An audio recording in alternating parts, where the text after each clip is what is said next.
TRV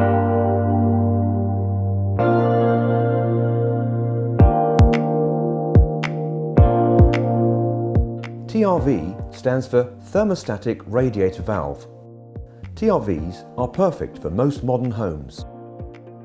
A TRV head works by a small capsule inside its head detecting the temperature of the room. This capsule will be filled with either a liquid or wax. The contents of the capsule will either expand or contract, which in turn will cause the pin inside to compress, opening or closing the radiator valve.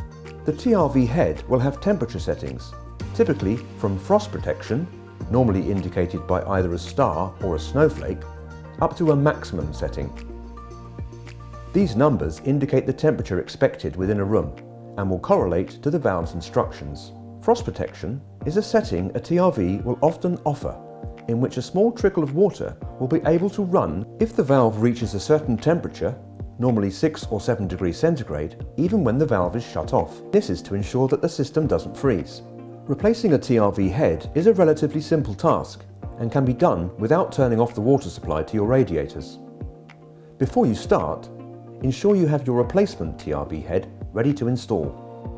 To start, we will begin by setting the TRV head to its maximum temperature setting, normally indicated by max. This is to ensure we do not damage the pin inside of the valve body when removing the head. We will now begin loosening the thread ring at the base of the TRV head. The best way to do this is to secure the head of the valve with one hand and loosen the ring with the other. Once we have loosened the head, it should come off with no issues. Take your replacement TRV head, set it to its maximum setting and screw it onto the radiator valve body. The thread on the radiator valve body should not be visible when it is fully installed. The last few turns of the valve may require significant force. Do not use a tool to do this, as you may cause damage to your valve or radiator. And it's as simple as that. You've now successfully replaced your TRV head. Make sure you adjust your valve to an appropriate heating level as per the provided instructions.